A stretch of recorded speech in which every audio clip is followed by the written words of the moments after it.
Hey everyone, welcome to the Level Up Festival. My name is Josiah and I'll be your host today.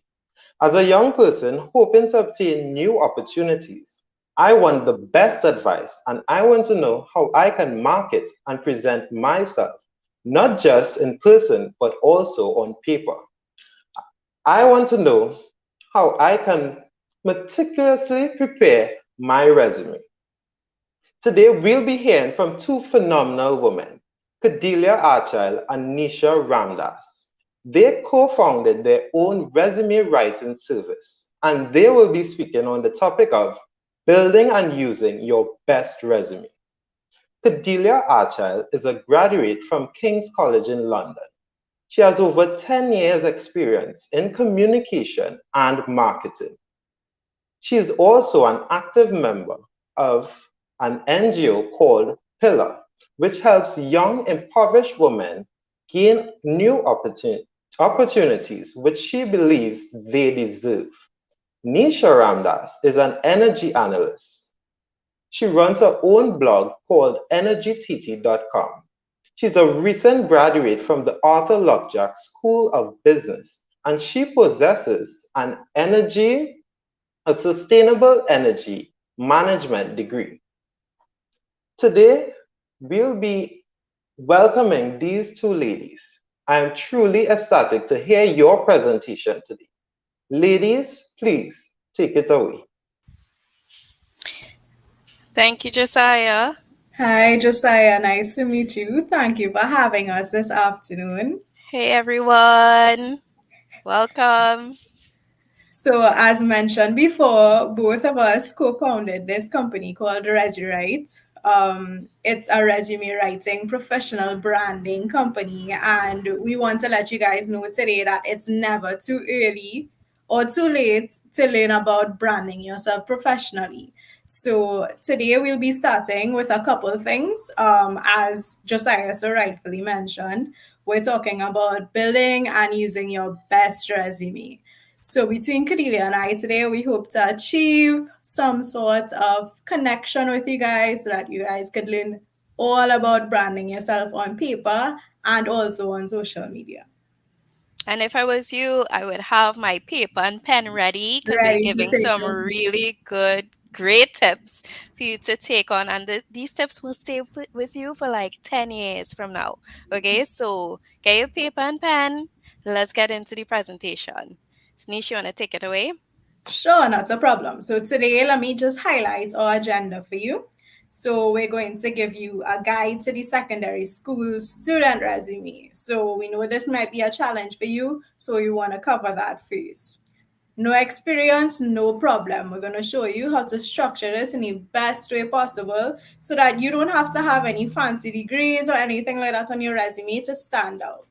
We want to cover the companion to your resume, a very compelling cover letter.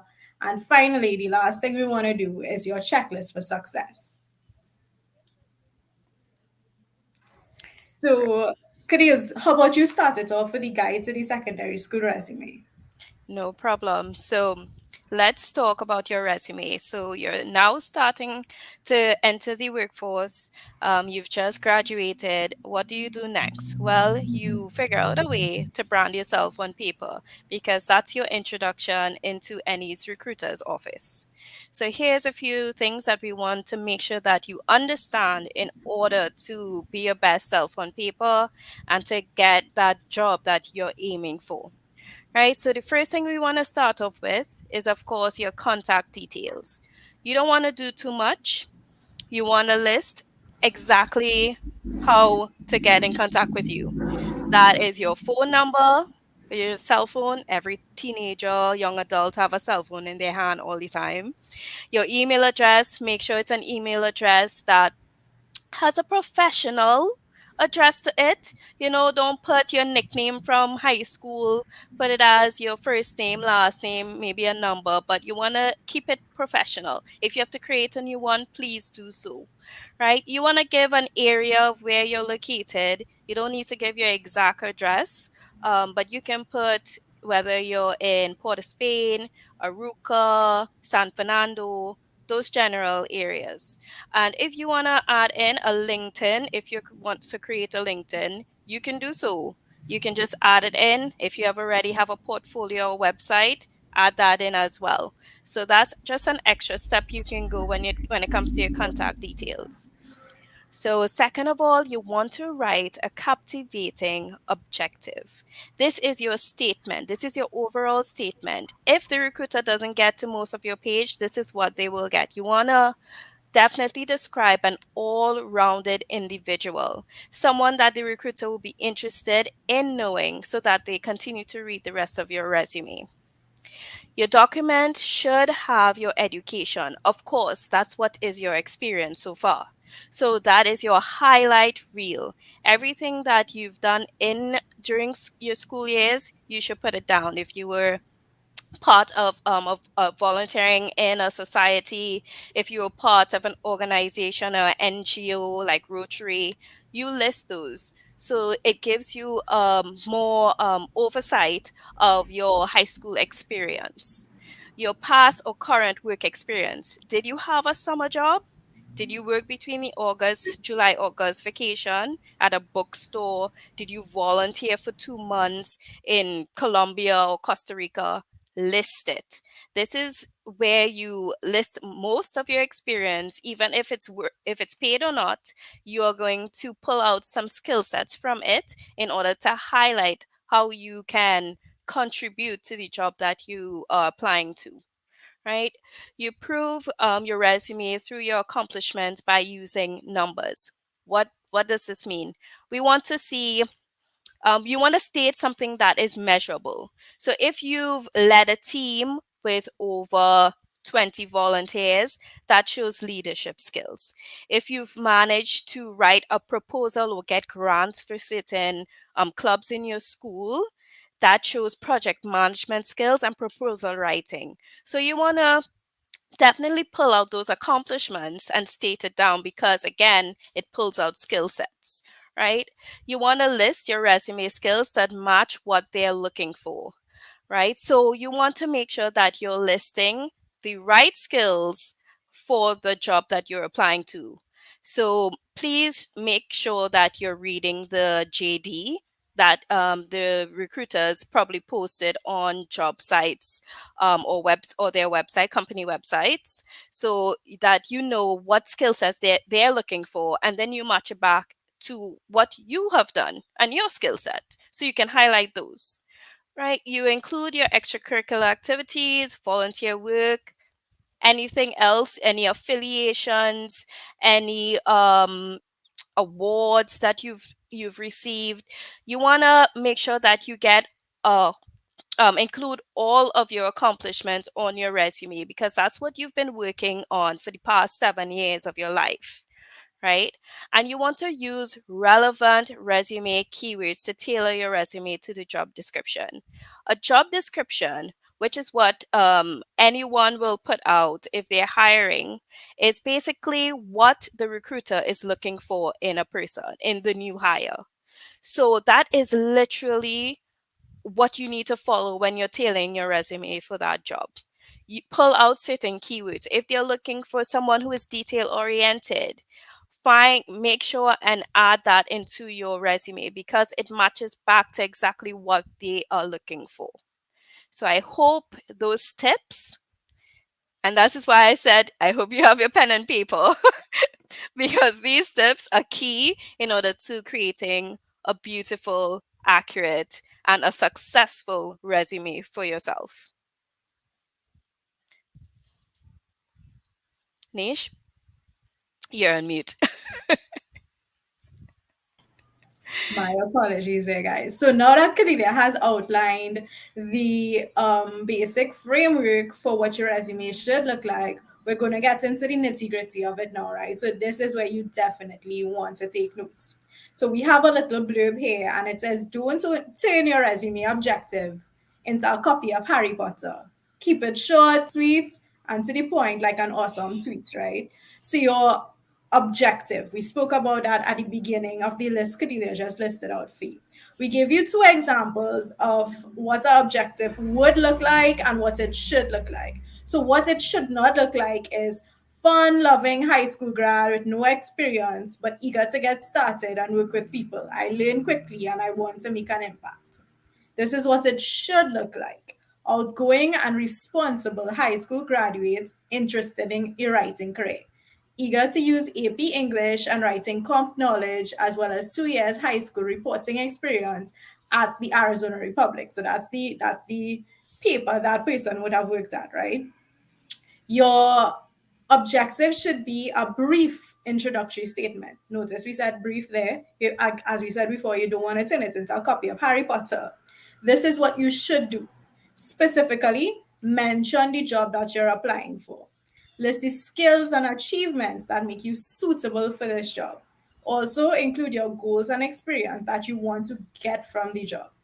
Objectives are perfect for secondary school resumes because they focus on the skills and the goals that you have and not necessarily work experience.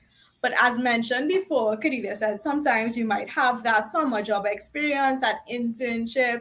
You would have volunteered at an organization for at some point in time. If you have any sort of work experience whatsoever, we recommend that you use a resume summary instead of an objective. So an objective says what you want to accomplish. A summary says what you will bring to the table and what you can contribute to the organization.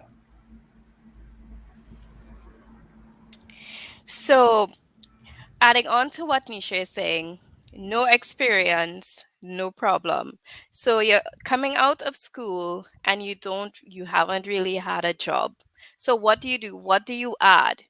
Well, you definitely add everything that you've done in the past 7 years. Even if you're just simply studying, you've had extracurricular activities that you can definitely note. So you might feel like you have nothing to include here, but look at it more like a clunker. You can fit more in here than you think. So on the left, you have what an example of a high school graduate with work experience. So they will list the job scope, which is team member. If it's between June and August, July, August, a summer job, that's okay. If it's KFC, that's okay. But you know what? You want to pull out the key duties that you've done. And these key duties should definitely showcase skills that you have pulled out from that job experience. So you have assembled food orders quickly and efficiently while maintaining correct portion sizes, professionally handled cash and credit transactions, and consistently offered high level and friendly service to all customers. What is a key achievement? Named Employee of the Month twice in 3 months. It's pretty simple. It's stuff that you've done daily for 2 months, but it's also duties that highlight that you're accurate when it comes to your job, that you've done financial transactions professionally, and that you have lots of customer service experience. What you don't want to do is sell yourself short, right? So you don't want to add that you took customer orders, worked the registers, and cleaned the restaurant. That is too short. It doesn't give value to what you've done. And you need to take pride in what you've done. So someone with no work experience, you can add in some experience that you've done that was maybe volunteer or not paid particularly, like if you've worked in your parents or a relative's shop, or you volunteered in an NGO like Habitat for Humanity for 2 months. Those are still experiences that you would have had to develop skill sets for. So you would detail that you worked as a volunteer, the dates, of course, the dates that you worked, start and finish, the organization you worked with, and of course, you list some responsibilities that you would have done. In every job scope, you're given a task that you have to complete. So list those tasks, right? So you've coached the youth basketball team on game play and strategy, helped teach youth the importance of teamwork on and off the court, assisted in fundraisers to help pay for youth travel for away games. Key achievement, you helped lead youth basketball team to improve their win court by 10 from the previous season. So anything that you've contributed to, whether it that you worked in Habitat to Humanity and you you've worked in a team and they gave you a small team to construct this side of the house and you've completed it and you did that for like 5 houses within 2 months. That's a key accomplishment. So don't sell yourself short. Don't just list that you're a volunteer and that you volunteered at this NGO. Okay, so make sure and again put the value to your duties that you've put energy and time into. Okay.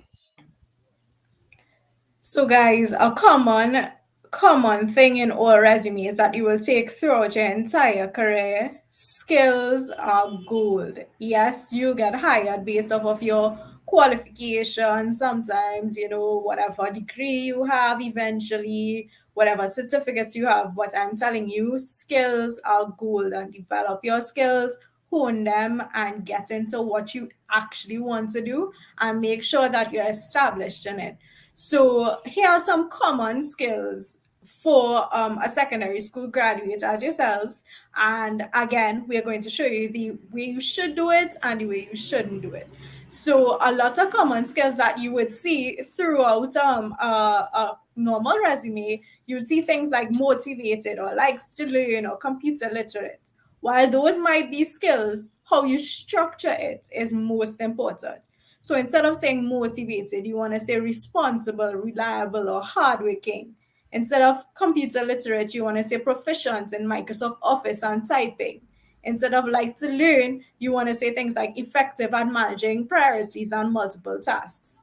But your skills that you're listing should also be a proper balance between hard skills and soft skills. So, what are hard skills? Hard skills are more technical based skills that are you actually doing something.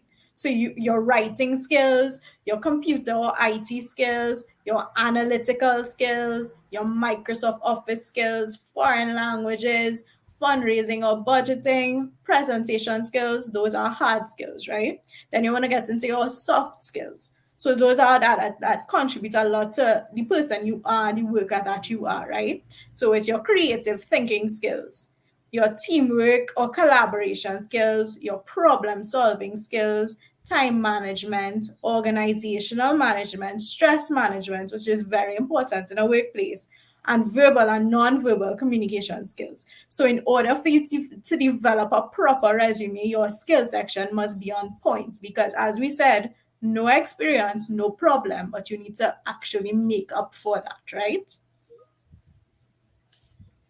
So, talking about time management, we need to speed things along. But these are all about the extras that you can add to basically beef up your resume. You want to add hobbies, volunteering experience, languages, extracurricular activities, and awards and honors. As we've said before, these are the different things that you've probably done just to pass the time while you're in school. However, they add value. They've all given you skill sets in order for you to go into the workforce and contribute to a company and their role and to fulfill that role, right? So, any leadership positions that you would have had, any long projects that you've worked on, think back on them and definitely look at the skill sets that you would have from the duties that you would have done and pull them out. So, Niche, you're muted.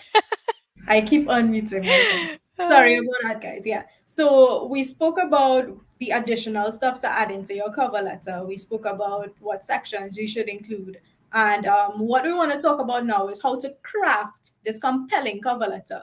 We all hear a cover letter, and the most common mistake is we're on what you would say this movement of just regurgitating what's in our resume, and we definitely can't do that. What we need to do is start an introduction in a compelling way that grabs your reader's attention. You want to lay out your case as to why you are the best candidate for the teen job being offered, right?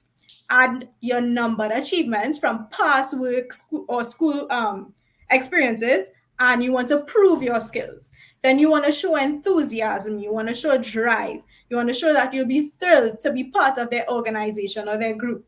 And then lastly, you want to end your cover letter with a powerful call to action. Please reach out to me for an interview, or please see attached my resume. I'd like to speak to you more about what I could bring to the table to your organization. So all these things, once you combine it, you have a perfect cover letter. So here's just an easy checklist. Make sure that you have a killer objective or summary. Zero in on your education. Add your work experience. Highlight your relevant skills. Include extra sections, which is your extracurricular, volunteer work, languages, hobbies, everything. And definitely edit and proofread. You cannot do all this work and not be able to have it grammatically correct, and definitely make sure it is succinct and it doesn't read like a Harry Potter, right? Harry Potter book. So we hope that everything that we've said, you've written down, and Neisha and I will definitely be here. Resurrect is always here to help you along this journey. And we hope that all of these tips add value to your interviews and your job scopes moving forward.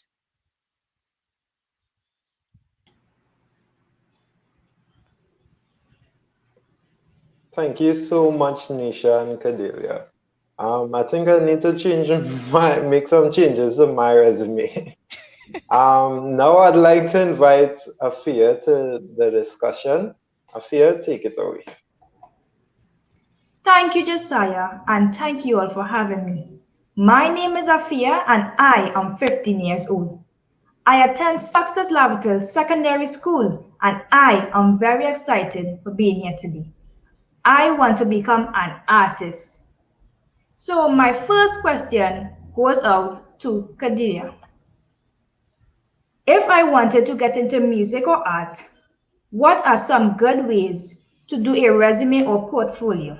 How do I make my creative stand out? So, the first thing that we would do, we're in an age that is very digitized. So, for your portfolio, I would suggest getting one of those free websites, right? Creating it as like your digital portfolio, upload all of your works, whether if it's a video of you playing an instrument, a video of you doing different sort of paintings, posting up your paintings, any writing, link all of your articles to it. If it's blogging, just showcase all your blog work. Basically, create a digital portfolio, because what you can do is that take that link and add that to your resume. So when you're submitting your resume to any sort of organization, they'll be able to have that link in your contact section, which is to the top, right? And they'll be able to see all of your work of your work of art in one place. So don't have it scattered all over the place, or you don't have. You will have to come in and show. Everyone wants everything instant. Recruiters usually only get to the first page, so you need to make sure it's quick, efficient, and impactful, right? Thank you for answering that question. No problem. My question goes out to the both of you, both Kadelia and Nisha. What would you say is one aspect in resume writing that you would recommend that anyone should never forget? Nish, you wanna take that? Yeah, okay. So never forget, and I mean never forget to always, this might be trivial, but always update your contact information. So, sometimes we live in this age where people always changing SIM cards, or phones always like mashing up, or you're changing email addresses because you want to get the latest sale on like Shein website or something like that. Make sure you always update your contact information, because you never know at what point a recruiter is going to contact you and you have the wrong phone number up and you lose out on an opportunity. You have up the wrong email address you lose out on the opportunity. So always ensure your phone number, your email address is accurate and it's up to date.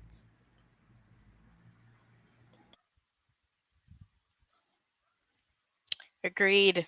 Another section is definitely your summary or objective, because it's like the first thing persons read right after your name, right? You want to make sure that you put a lot of time into crafting those three perfect sentences that will capture everything that you do, your skill set, and basically showcase that you're eager to fill that job scope that the recruiter is looking for. Oh, I think we're seeing our question here on the screen. Okay. Ah, yes, I do see Um, it from. Yeah. should persons who plan to become entrepreneurs create resumes also? Definitely, a resume is not just for getting a job. You could probably need a resume to apply for a degree or a master's. You need a resume, a CV if you want to sit on a board, if you want to be part of an NGO, if you want public speaking engagements. You always, everybody needs one and everybody needs an updated one. So even if you're an entrepreneur and you don't think you need to apply for a specific job, you need a resume for other realms of life as well. It's also a good way of noting your achievements and what you've done. So even if you have, if you're creating your own business, right, that is a key accomplishment for yourself. So you want to detail that in your resume as well, and add that to any portfolio or anything like that that you will have online or so forth. But a resume or CV is definitely good to have for anything upcoming in the future. You never know when you're going to need one, so it's good to always have one ready.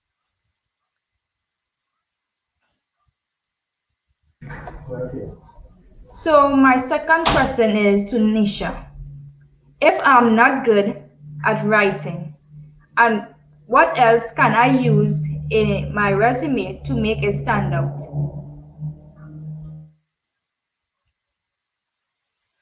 So a common misconception is that you need to be the greatest writer to have the perfect resume, right? It's not about being the greatest writer. It's about how you structure it and the way in which you structure it, right? So we live in an age where information is free to us. You could just Google what's the proper format for a resume. First of all, so you start with the right format, right? Let's say you're not very good with words or language, that kind of thing. What you can do is do some reading. You could Google, you could use your dictionary, your thesaurus, all these things, and you could find alternatives to the words that you want to use. So, as we said before, you don't want to say, well, okay, I worked at a fast food restaurant. No, you want to list out your duties. I accomplished XYZ hours in this amount of time.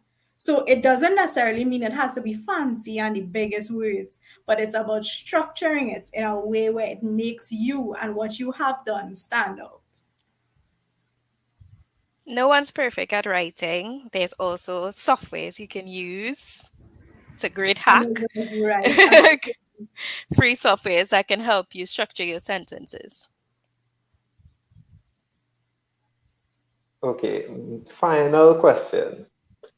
As businesswoman, what would you say was the motivating factor behind ResuRite? So I could start quickly and Kadelia could finish on this. We saw the need, especially with people our age and younger. Times were changing, and the common way you see a resume being done wasn't working anymore. And it's not allowing for us to showcase our talents and showcase our unconventional way of doing things, which is why we said, okay, a lot of our friends would come to us and say, hey, can you restructure a resume for us or help us out? And we said, well, there's definitely a gap in the market for this right now. And we want to help people. Like, we love helping our clients. We actually, when we learn about the accomplishments our clients have and stuff, we're like the ones who accomplish it ourselves. We're really excited for them. And when they get a job, we're so excited. So it's for us, it's more about helping people achieve and become their best selves on paper because they are really accomplished and really qualified. But sometimes they just need a little assistance in putting it onto paper, and that's where we come in. Correct. And again, everything is digital now. So before you even step into do an interview, you need to have that branding on paper. And we saw a lot of people in our millennials, Gen Zs having a little bit of trouble with that. So that's why we sort of take our skill set and apply it that way.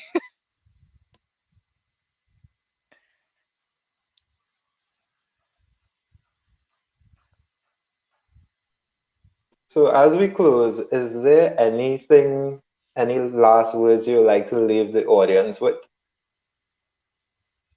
Anything Yeah, at all?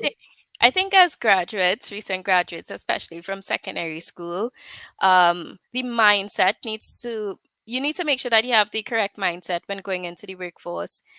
We always have this dream of just like walking into our dream job, but the workforce is not really like that. It's a very hard playing field. So you want to change everyone's mind. You want to change your mindset, and so that you're not let down or feel disappointed when you get um negative feedback from your first application, right? The point of it all is to keep trying, keep applying, and the right person will read your resume and hire you. Do not worry. Okay. And I think like what I want you guys to know as well, coming out of secondary school very briefly, is that you guys have your entire lives ahead of you. You don't have to have everything figured out right now. It's about trial and error at this point in your life. You're 15, 16, 17, 18. So just take the time, figure out what it is you want to do. Find yourself most importantly, and give yourself the time to be where you want to be in life. Miss Kadelia, Miss Neisha, I want to thank you both very, very much. It was truly insightful. And I want to thank my co-host, Afia, as well as you, the audience. Level Up is our chance to be our best selves, and we would like to direct you to levelup.com where you can see future presentations. Level Up is an integrated campaign being brought to you by the Heroes Foundation, Create Future Good, the We Say Yes organization, the Zinc Network, and CariMAN, with the support from the United States Embassy in Trinidad and Tobago. Thank you very much, and please contact, you can visit levelup.com for more information.